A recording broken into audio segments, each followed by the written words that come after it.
Hell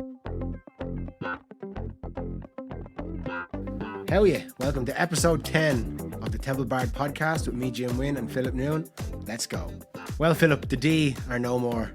The Tenacious D have broken up. A band that built their reputation on satire. Yeah. And over Kyle Glass's birthday, Kyle Glass and Jack Black make up the band Tenacious D. They've been together about 30 years. And last week at one of their shows, Jack Black brings Kyle Glass out a birthday cake. And he says, "Have you any wishes?" And Kyle Glass says, "Yes, don't miss Trump next time." And blew out the candles. And it has caused a massive split down their fan base. And Jack Black has left the band. Trump. Yeah. I didn't even follow it. I was in Germany and I heard about it when my brothers put it up in the group. And I just saw that he got shot through the ear. I saw a few good memes of him, like with, like with the ear, like those African tribes. that was funny. But I haven't followed anything about it. There was some fella on a roof. He had a ladder. He got seen before. That's all. I don't really follow. So it was mad because they let him on the roof. Yeah. And they let him get a few shots away, like. Lee Harvey Oswald job. In some of those TikToks, people have made TikToks of them pointing to, and this is maybe 3 or 4 minutes before, and they're like, "Look, there's a guy on the roof." Yeah. Nobody's doing anything. And then he starts shooting, and then they're like, "Oh, there's a guy on the roof." Funnily enough, it didn't cause. Probably if he had died, it would have caused a lot more uproar. But it seems to have moved on now. But if he had died, we would have had 4K images of Donald Trump we've got JFK, we've got those grainy images of JFK. It's a Booter film. JFK's open head trauma after the gunshot and things like that. I like gory kind of shite. So I do tend to spend some time on that part of the internet from time to time looking up mad shite. But we would have had Donald Trump in 4K with his head exploding. Like, it's madness. It's madness when you think about it. You see that kind of stuff in games and all the time. You see it, and I think maybe we are desensitized to it, but I know we see it in games, but when it's the president of the United States, I think he's going to be president now that Joe has stepped down. I heard something about that today, but I don't know. Yeah, so Joe Biden... it seems to me like that would be obviously the plan all along, no? Because whenever I have heard him talking, the two of them are ridiculous. To me, the presidency of the United States is just another indicator to show you that reality is not what you think it is. Yeah, it's there's no way those two lads are in charge of anything. They're not in charge of anything. To be in control of one of the biggest superpowers on earth. Yeah. Do you think someone's giving him a button? Any of them? A button to the nuclear codes? It's not happening. It doesn't happen. This is showing you. It's an old puppet show. It's like wheeling out Punch and Judy now to a fucking kid who's had fucking 4K video games. Because the internet or whatever, the connection that we're building, the collapse in duality is bringing everything much clearer into focus now. So the last few presidents have all been the same. We had Barack Obama. I thought Obama. Barack Obama, who was the big savior, the first black man, very well spoken. I like Barack Obama. Going to end all the thing. Starts 8 more wars. You know what I mean? Yeah. So you know what I mean. It just shows you that. And then we had before that it was George Bush. Bill Clinton's all right. Bill Clinton brought in all sorts of. First of all, he was had all sorts of shady dealings with women and with corporations. Well, he brought in loads of laws. He has never been to Epstein Island, even though his name was on 26 of the flight logs. Yeah, well, there you go. Bill Clinton was all right. And there's a picture of him in a dress in the house. No way. Apparently so, like a painting of him in a dress. No, but so have you heard of that thing, Bohemian Grove? Is that what it's in California, where all the boys? Alex Jones. God damn it! So he's hilarious, by the way. I fucking love Alex Jones. I wouldn't go listening and following his advice. No, to be he's fair, hilarious. Sometimes I've listened to Alex Jones, and for anybody who doesn't know who Alex Jones is, Google him. Sometimes I've listened to Alex Jones and I've been like, Jesus, that makes a lot of sense. And then he'll go, but they're aliens. Yeah. Blood-sucking evil vampire lizard people of the fourth kind. Homeland, actually, their whole season 4 had an Alex Jones type character. I remember that. It was brilliant. He was taken exactly from Alex Jones. Yeah, it was brilliant. And then it turned out that Daradol and the CIA were funding him secretly through which could be, Yeah, you wouldn't know. You don't know. That's what I mean. It's for me. I don't speculate over any of these things like Trump shooting and all because I'm never going to know. But I do know that it's all an illusion. So, what's the point in arguing over little conspiracies when all you have to do is love the world? I still love the entertainment. I know, yeah. It's nice to get down a rabbit hole. I haven't evolved enough past the, this is class. Yeah. I know. It's interesting. And I believe me, I've been down those rabbit holes and been on the 24-hour news cycle and waiting for the latest updates and seeing where the helicopter's going to show us, or the drones these days, whether they're showing us where this person's holed up or what's the latest updates. But to me, it's a distraction. No, I'm fascinated by the old school conspiracy theories. Like the 9/11 one fascinates me. Definitely fascinates me.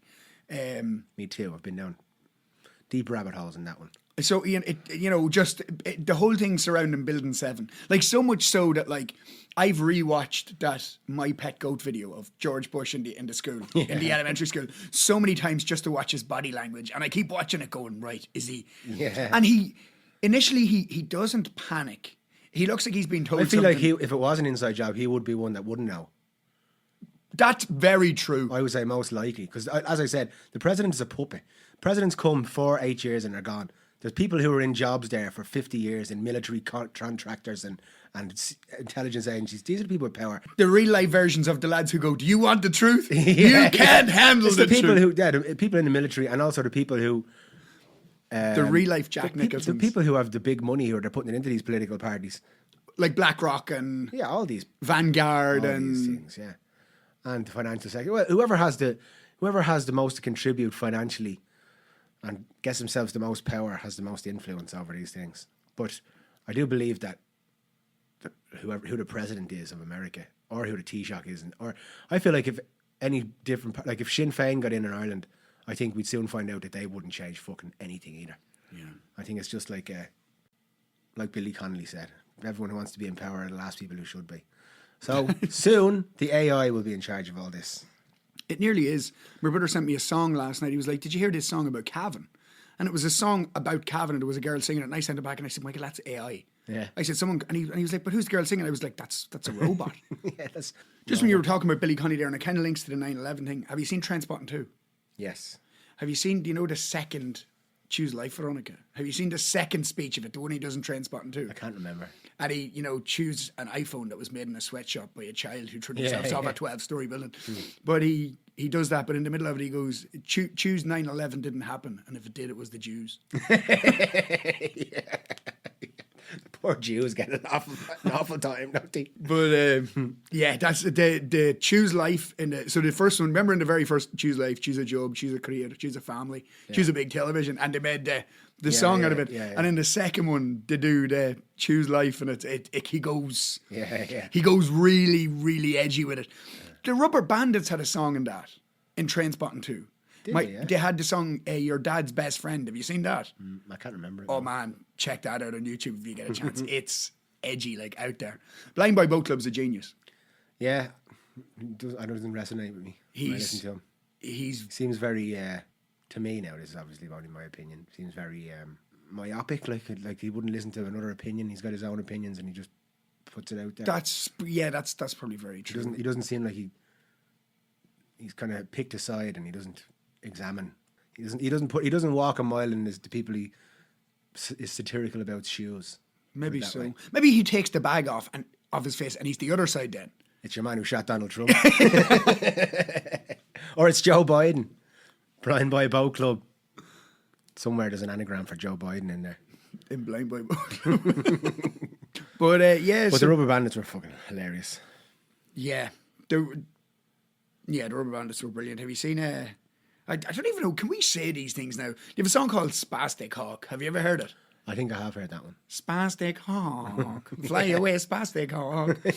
And, because I was even thinking about this, they did stuff 10 years ago that you couldn't do now. You know? Yeah. But if someone did something, he'd be the first one to jump on and say, you can't do that. That's what I mean. Do you think so? I think so, yeah. So which is fine. I think people evolve and that's fine. But don't evolve and then go back and hate people for doing the same thing you were doing. No, I don't know. So I don't listen to him much, so I could be wrong. Yeah, no. I think so. To be honest, I don't know enough about him now to say this, but I do know. I do know that they brought loads of spotlight on things like they had a song called Sunny, and it was around the time of the big. There was I know suicide has always been there, but there was a big kind of burst in suicide, and it was like, oh sonny, don't go hanging yourself, and it was like, and they had a really edgy video. They had a brilliant video with it, and I remember I was really drawn to it, and I was like, that's probably needed around this time, but nobody had gone that close. You know, people talk about mental health, but they were basically just saying, sonny, oh sonny, don't go hanging yourself. It isn't your way. Don't go hanging yourself. It isn't your time to die. Don't go hanging yourself. Well, I was watching LA. So if you're listening to it, don't go hanging yourself. Yeah, don't go hanging yourself. What were you going to say? I was going to say I was watching LA Murders Oh yeah, because I love an old crime. you were telling me this last documentary. night. So I don't like. We were talking about your man a while ago, Jay Slater and all, and I don't follow anything that's in the news. But if there's a documentary 10, 20 years down the line, I'll watch that because I feel like I can get all the information that was gathered in a little package, and I can, just go through it and have a look. So I watched like Phil Spector, who was a lunatic, genius lunatic. But he used to go into the studio with like some of the biggest names in music, and he'd hold a gun like said, I can't remember who it was. Was it Leonard Cohen? He said they were tracking all day and he was tired. And he goes, go in and sing that again there. And he goes, I'll do it tomorrow, man, I'm tired. And he pulled out a gun and goes, go back in there and sing it now. And that's the one they used, Philip. But he used to do this all the time. Apparently he used to pull out guns on people. Him and John Lennon as well. There was loads of stuff where him and John Lennon did all sorts of crazy mad shit, and he'd pull out guns and all sorts of shit. There's loads of stories. And apparently he had loads of parties, and he had a history of women like that he'd have in his house, and he'd take the handle off the front door, like so you couldn't get in. Yeah. And then he'd like make them suck his gun or whatever. No way. You know what I mean? People get a bit of power and they're like, I'm into some really weird shit. No cocaine was harmed in the making of this story. Yeah. And you want to see him? He was a tiny little weird looking fella. But they're always the boys who have the most crack. Yeah. Fucking right, he had the crack. But he paid for it. And then like when the police came, he goes, who's this bitch coming to my castle and blowing her head off? He tried to stage it like a suicide, like she'd just come into his house and blown her head off. Like the arrogance of thinking you get away with that. Like, although he was also probably up for days on coke. But yeah, so he got sent down. But there was loads of other. There was loads of other things. You should watch it if you're interested. Oh no, definitely. I do like an old crime drama and seeing how the cops go about their ways, and it's interesting seeing their point of view. Phil Spector. Yeah.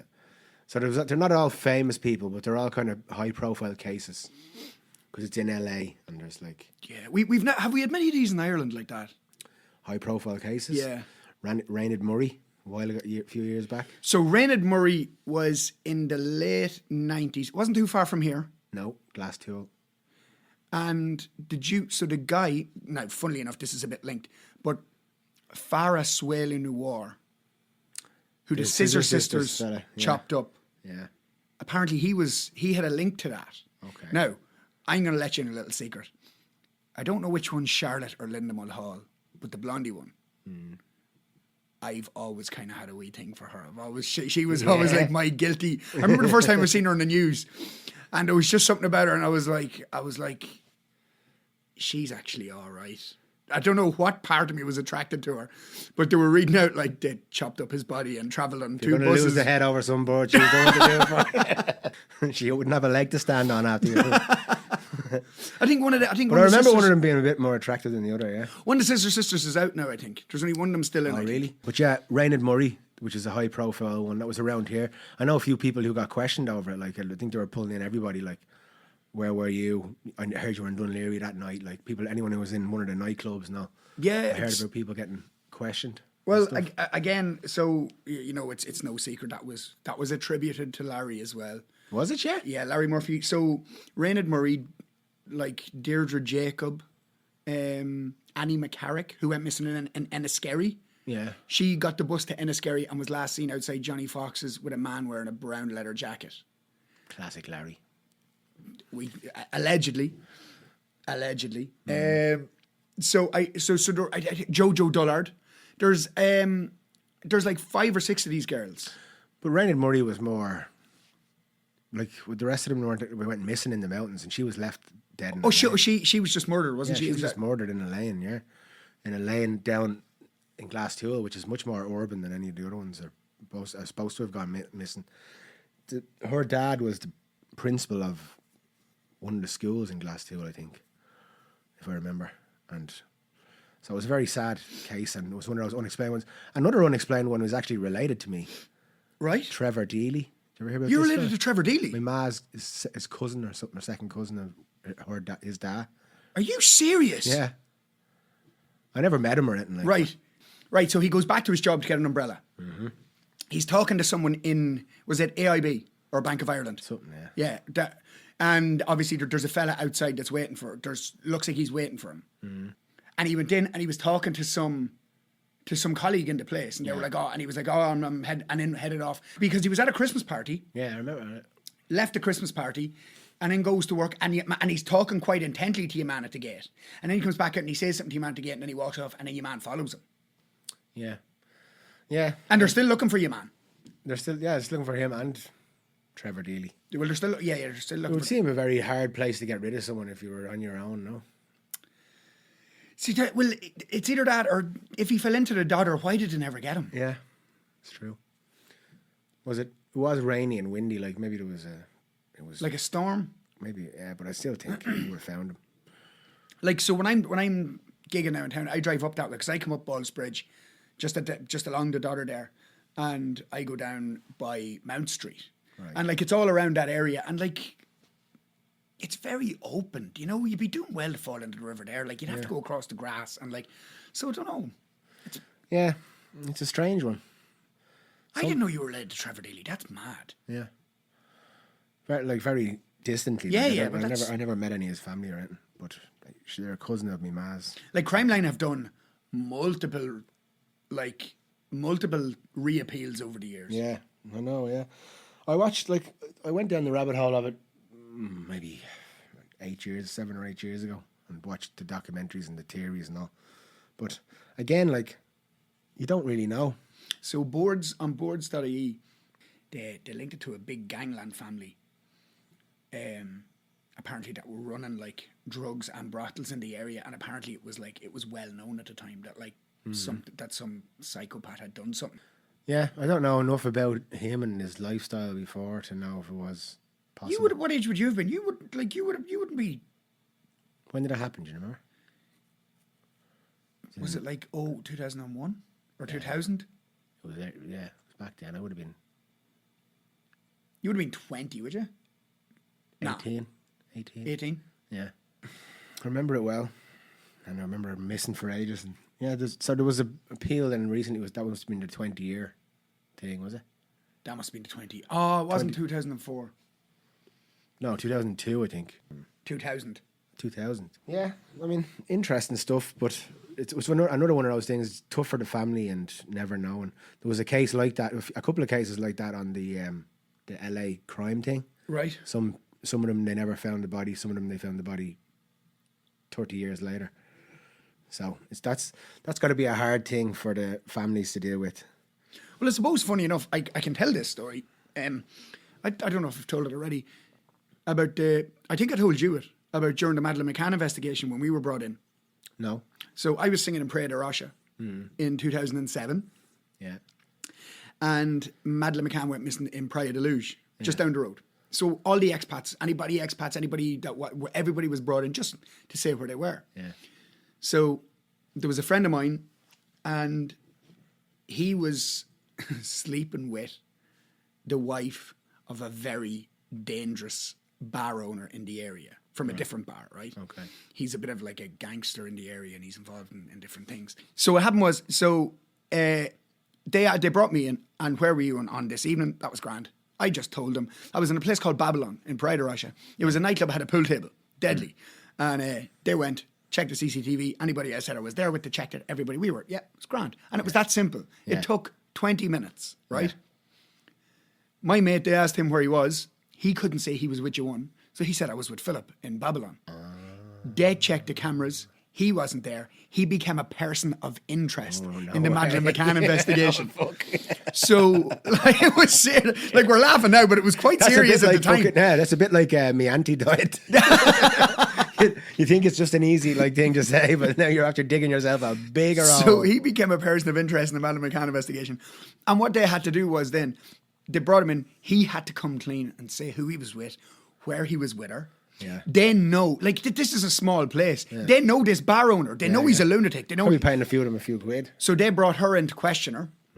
She basically corroborated the story. She said, yes, he was with me, blah, blah, blah. She came out and they gave her like a form on dangerous driving and the dangers of speeding in the area and everything. Oh, like so to bring back home to basically say she was in here getting a warning for speeding and for her dangerous driving in the area. yeah. They actually did her a solid. Oh, that's fair enough. Yeah, it's fair enough.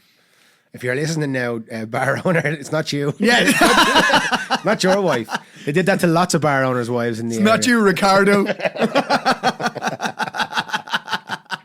I'm never going back there. We're grand. I went there actually on holidays, maybe 5 or 10 years after that. It was really cheap. And it took the Where'd you go? Pré de Luge? yeah, or somewhere around Lagash, down that Somewhere direction. around there. There was Pré de Rocha, Alvor, Lagash. We were in Pré de Rocha. It was great crack. We were in our early 20s. It was nuts, like singing out there. Yeah, so we were over in Pride de Losing when it was good deals on holidays. But yeah, another sad thing. I mean, and that's another thing. Like everyone got an opinion on the Madeleine McCann thing, but at the end of the day, nobody knows. No, well, funny enough, we did a full podcast about 3 weeks ago on when Jay Slater was missing. Tragically, he's passed away, and they found the body. But we did a podcast on it, and we spoke about how it was linked to the Madeleine McCann investigation. You know, just how many eyes were on the case all of a sudden. You know, we spoke about that at the time, and just how public it was. Obviously enough. It was a bit sad. The Jay Slater case became a bit of a meme case more than anything else, you know, because of the GoFundMe and all the money that was kind of collected and nobody knew what it was for. Yeah. Whereas the Madeleine McCann one, you know, was just so was more of a tragedy in that this little girl went missing on her But it face. also became a very polarizing thing for people who thought that the parents were involved and people who didn't. Yeah. People who thought, because imagine, you can see it like if you thought the parents were involved and they get away with it, that's builds up your anger. But if you thought the parents weren't involved and everyone's blaming the parents, that also builds up your anger. So you can see, this is how I like to look at both sides of something. And you could see how either side could think it's terrible what the other side are doing. Oh, You know what I mean? without a doubt. And it's like that with everything, all the polarizing issues. Well, it's funny enough you should say that because I remember I was in Portugal when all that happened. And I remember I went in to buy guitar strings in a place called Portimao. And Jerry and Kate McCann were coming out of the courthouse. I came around the corner with my guitar strings and all these photographers were everywhere. And I was like, what's going on with the photographers? So I was kind of like standing just nosy and I was like, what's happening? I thought it was a footballer or something. And then like the door... They all tried to catch Phil Noon coming out of the music shop. I thought it was a footballer. I thought Figo or Ronaldo or someone was knocking about. But it turned out it was Jerry and Kate McCann were coming out of the courthouse. And I remember looking at them, they looked really shook, like really shook. Yeah, fucking right. It's got to be a seriously difficult experience to go through, one that you wouldn't wish on anybody. But I do believe that there is lessons in it for everybody involved, and I wish them all the best. And wherever Madeleine is, whether she's here or moved on, I know she's all right.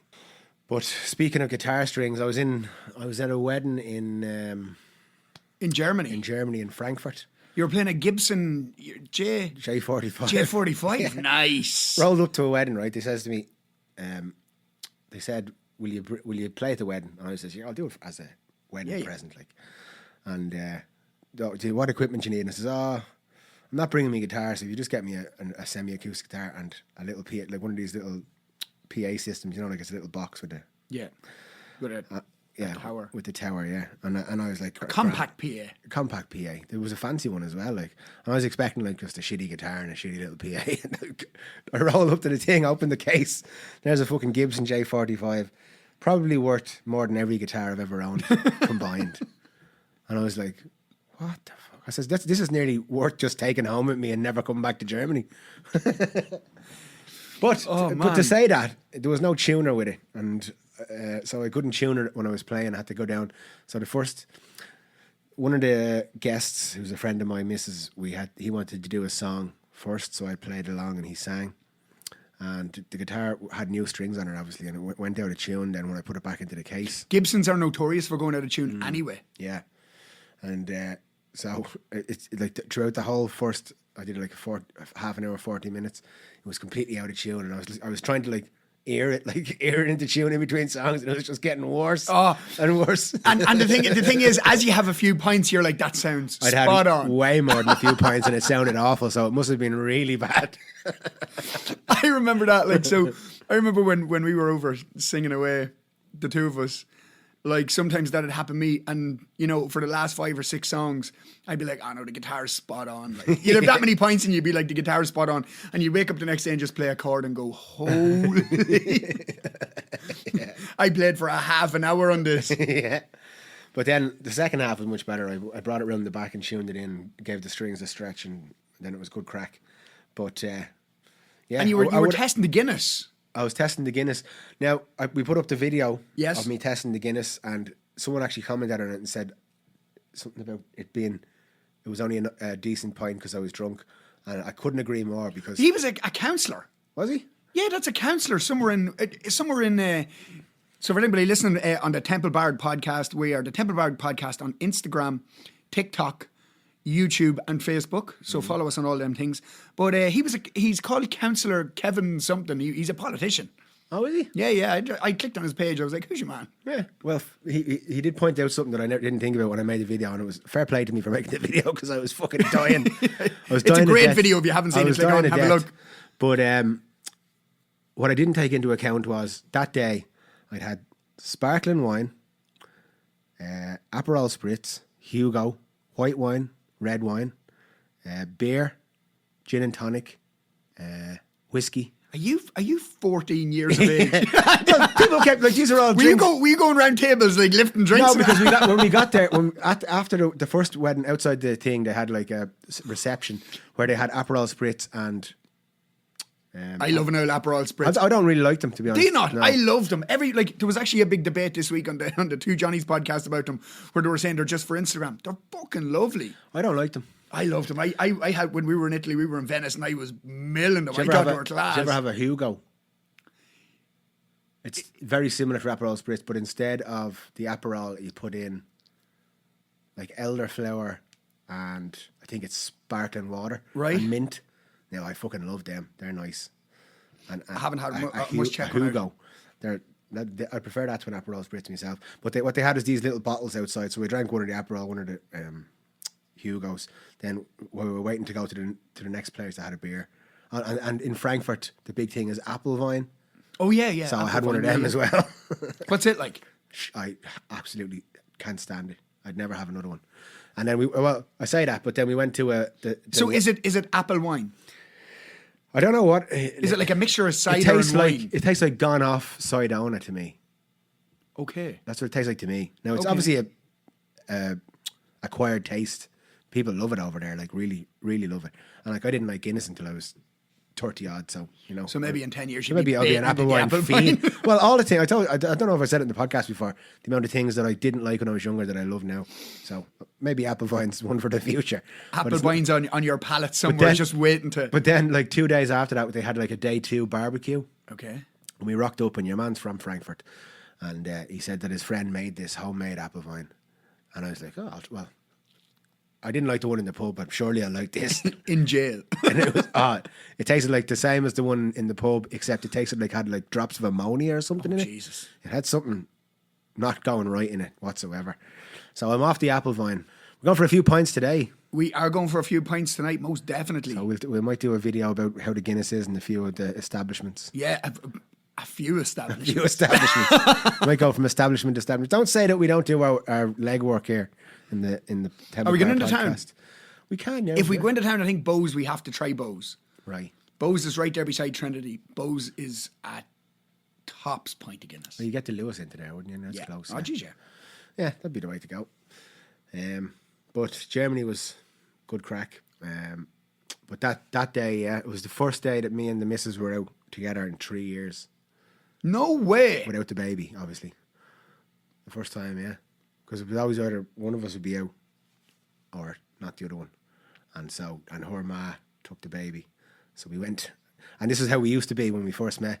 We ended up being out till 4:30 in the morning, drinking in an Irish pub called the Birmingham, which is not an Irish city, but you know, The Birmingham. but to get what I started the story about was to say that Guinness that I thought was actually all right was probably only all right because of all the other drinks I'd had in the daytime. So, counsellor, whoever you are, bang on, sir, bang on. Not very scientific. I'm still back at them calling an Irish bar the Birmingham. Yeah, and you could smoke inside. That must be an Irish bar from like the 1800s. yeah, you wouldn't know. Well, you can just make an Irish bar. Most of the Irish bars in the world aren't owned by anyone who knows anything about Ireland. It's just it's like having it's Ireland's gift to the world, I suppose. It's the crack. I suppose before we finish up, we have to talk about Greenback Records, Is this Conor Conor McGregor's McGregor. new record label. okay? And when I heard Greenback Records, I was thinking, okay, maybe he's going to go down the line of like, you know, singer-songwriters or whatever. He went straight off the bat and signed Bone Thugs and Harmony, the biggest selling rap group of all time. Yeah. You have to hand it to him there. Like. But I'm like, who's he going to sign? Well, they haven't been doing it in a long time. No, they haven't been doing anything since the 90s. So I'm like, is he going to do that? Is he going to go down the whole, like, not washed up, but do you know going to that- find some local Irish talent and build them and lift them up? That's what I mean, you know? Are we I going would say that the name of the record label Greenback is that he's really just trying to boom, cash in on the money. Yeah, well, so you know, I was thinking about this too. Do you know what I think he's doing? And I think we could clip this, like, because I've been thinking about this. I've gone down the rabbit hole with this. He's always been synonymous with getting his name in the picture. Conor has always been synonymous and very good at getting his name in places where it shouldn't be. Right. The biggest story this year was the Kendrick Lamar and Drake beef. Right. Every year we have a story about a beef. We had Eminem and Machine Gun Kelly. We had 50 Cent in The Game. We had Biggie and Tupac. Yeah. I think McGregor knows his name. Kyle and Jack out of the Tenacious D. Kyle and Jack out of Tenacious D. But I think McGregor knows on some level now he can get his name involved in rap beefs. Because there's always a rap beef. Yeah. You know, there's always like a rap beef somewhere. And I think he knows now he can get his name. And I think he knows, because conflict is what he loves. Yeah.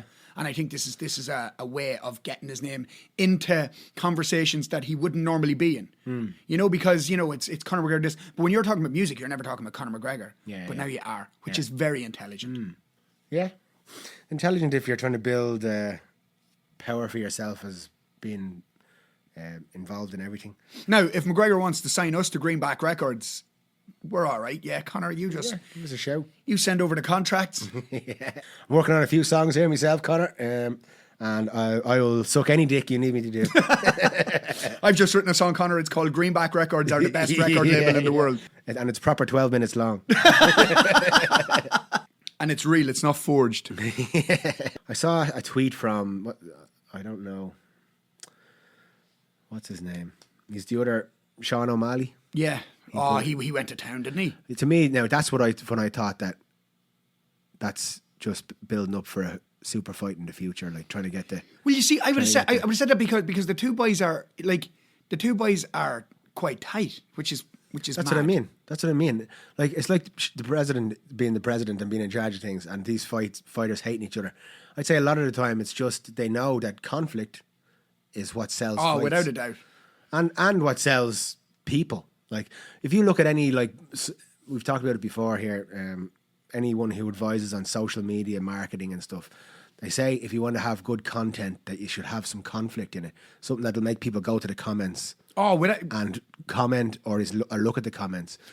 So conflict sells. Basically. Well, I think the Jose Aldo fight's a really good indication of that. So I think that might have been when they started to figure it out. Like because him and Aldo were like, you know, going around the world killing each other, and there's a very good clip of McGregor on a jet, and they're filming him, and he's in the cockpit with the two pilots, and he's saying, "Is that him in the jet in front of us?" And they were like, "Yeah." And he's like, "Tell him I'm coming to get him. Tell him even in the sky I'm coming to get him." But apparently, him and Aldo were sitting on the same jet. Yeah, oh yeah. So like McGregor's filming this in the cockpit, and him and Aldo are just sitting there probably chatting like, "Well, what's the crack after it?" Like, I've had a good idea, lads. Right. I've had a good idea, right, Josie. Right, Josie. I'm gonna go up here, right, and I'm going to take a picture of the jet in front of us. And Daddy Man, be Daddy Man. I'd love we had one. Yeah. Well, folks, this has been a podcast all about assassination attempts and Tenacious D breaking up and Conor McGregor's record label. So, very succinct as usual here at the Temple Bar podcast. That's it for this week. Sláinte.